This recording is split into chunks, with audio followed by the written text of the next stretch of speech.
Islamisation, culture, immigration, insécurité, des mots qui reviennent souvent dans les médias français désormais depuis quelques années, puisque étant donné que les Français s'inquiètent, certains médias et certains entrepreneurs ont compris qu'il fallait en donner, qu'il fallait en faire pour tous et toutes en termes de médias et en termes de couleurs politiques, idéologiques, etc.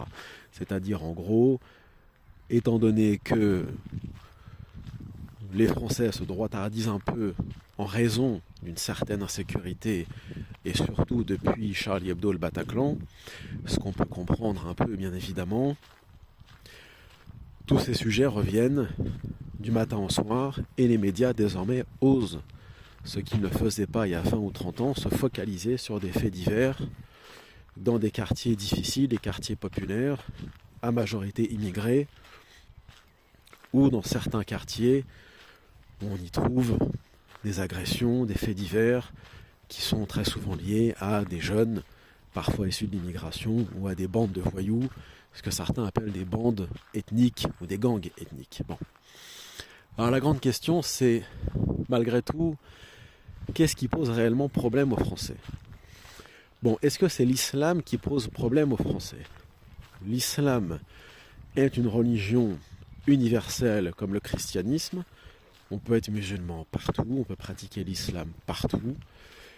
L'islam, dans l'absolu, étant universel, prônant la paix intérieure, le retour à la foi authentique, au monothéisme pur. Si on sait lire les textes correctement, si on est, encore une fois, sur un islam bien compris, ça posera de problème absolument à personne. Encore faut-il bien comprendre les textes, suivre les bons imams, les bons prédicateurs, etc.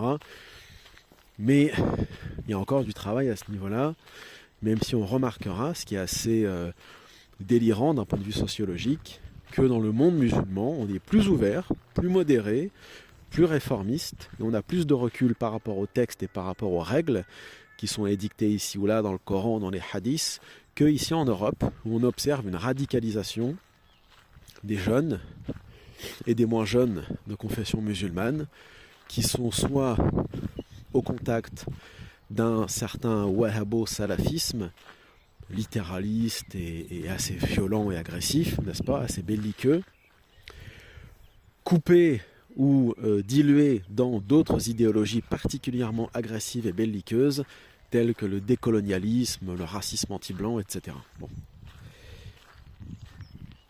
Maintenant, c'est principalement ces formes d'islam qui posent problème aux Français, parce que les Français n'ont pas envie de se faire suriner par des barbus égorgeurs, et n'ont pas envie de se faire traiter de sales mécréants dans les cours de récréation, ou de voir leurs enfants revenir à la maison avec des œils au beurre noir et ainsi de suite, parce qu'ils ne sont pas salafistes comme ci, comme ça, etc. Alors on peut toujours dire que ça n'existe pas, que ce sont des bobards, des médias droitardés, sauf que bon, certes, certaines affaires sont fausses, grossies par ces médias ouvertement islamophobes, qui font l'amalgame et qui le font exprès, mais d'un autre côté, il y a quand même un certain nombre de faits divers qui sont parfaitement authentiques et qui sont gênants et qui sont dangereux pour la communauté musulmane ou les communautés musulmanes vivant en Europe.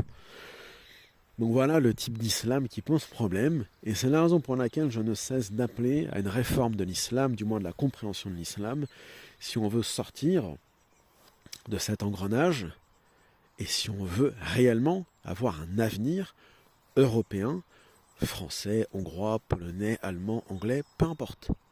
Sinon, on n'aura absolument aucune place et aucun avenir avec un islam de ce type, c'est-à-dire de ceux que j'ai cités, c'est-à-dire salafo-wahhabite, sunnito-chiite, ultra-orthodoxe et littéraliste. Où désormais on a quelque chose qui n'existait pas avant.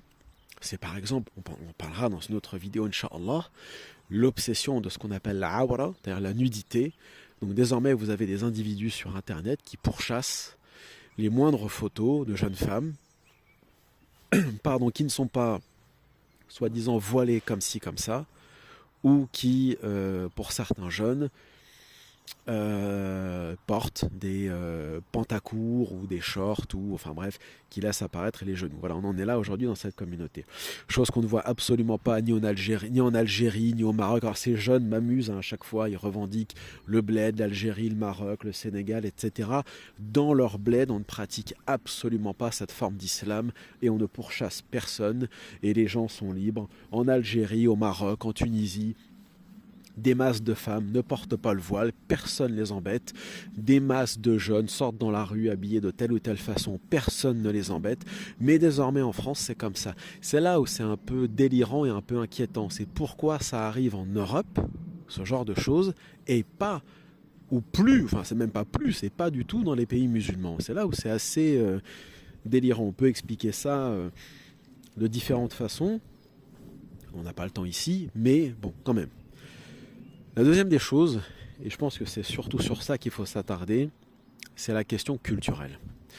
Bon, n'étant pas racialiste, je suis désolé pour les identitaires, mais je ne vais pas faire d'analyse raciale, parce que certains considèrent qu'à partir du moment qu'on n'est pas blanc ou qu'on est extra-européen, eh bien, les explications sont claires, il faut chercher cela d'un point de vue, enfin, du côté de la biologie.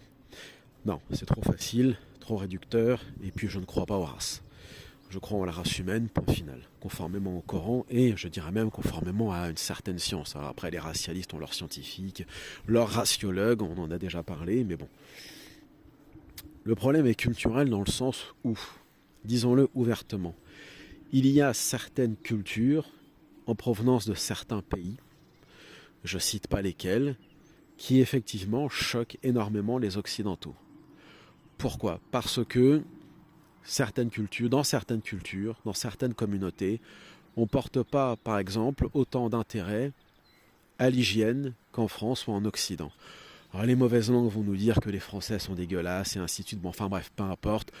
La réalité, c'est qu'en Occident, on a atteint un niveau en termes d'hygiène et d'hygiénisme qui est quand même relativement supérieur à certains pays, que ce soit l'Inde, le Pakistan, certains pays d'Afrique subsaharienne, etc. Et ça n'a rien à voir avec le manque de services publics ou la pauvreté, ça a à voir avec le fait que depuis des générations, certaines populations vivent comme ça, ils jettent par terre, ils urinent dans la rue et ainsi de suite. Et ça, c'est inacceptable pour l'occidental de base, et y compris l'occidental que je suis. Et si on ajoute à cela l'islam, puisqu'il paraît que les Pakistanais sont musulmans et les habitants du Bangladesh et ainsi de suite, sauf que l'islam qui ne fait que cela, la promotion de l'hygiène et de l'hygiénisme, où est-ce mis en pratique dans les faits, dans le quotidien de ces gens dans leur pays ? Bon, il y a un très gros problème à ce niveau-là, et ce problème s'importe en France. On le voit dans les rues de Paris qui sont immondes. Bon, Paris a toujours été sale et Marseille aussi, mais là c'est un niveau jamais égalé. Alors il y a cette question par exemple de l'hygiène, mais il y a aussi tout le reste. Les Français ne sont pas des gens qui traînent dans les rues en dehors du week-end, quand ils vont au restaurant, dans les bars, les cafés, etc. Le reste du temps, la majorité des Français est déjà à travail. Alors je sais que c'est pas toujours facile de trouver du travail, surtout quand on vient d'arriver en France, je ne le nie pas. Mais traîner dans les rues de France et de surcroît alcoolisé, drogué, cachetonné et que sais-je encore, ça c'est quelque chose qui excite beaucoup les Français. C'est pas possible. On ne peut pas traîner dans les rues de ce beau pays en étant défoncé du matin au soir et en étant dans le vandalisme. Le Français qui se réveille le matin, quelle que soit son origine, puisqu'au final on peut être d'origine extra-européenne et s'être parfaitement intégré à la culture locale depuis belle lurette, et tant mieux. Bon, je dirais, moi en ce qui me concerne, j'ai déjà fait une vidéo là-dessus, que la culture occidentale, disons le progrès d'un point de vue technique occidental, est parfaitement en accord avec l'islam. Donc pour moi, quand on me dit, est-ce qu'il y a un problème encore une fois avec l'islam, l'hygiène, la loi, je dis non, attendez, si on connaît les textes, un minimum du Coran et des hadiths, pour ceux qui les prennent très au sérieux, on va très vite se rendre compte que logiquement, les musulmans devraient s'intégrer 10 fois plus facilement à cette technique, à ce progrès, à cette modernité occidentale en raison de leurs textes qui ne font que cela, mettre en avant les sciences, la technique, l'hygiène et ainsi de suite. Bon, j'ai pas le temps de citer tous les versets du Coran, mais bon, quand même. Et pourtant, c'est pas ce qu'on voit. Donc ce qu'on voit, c'est que la culture domine la religion et que c'est le culturel qui pose surtout problème aux Français et aux Occidentaux de façon générale.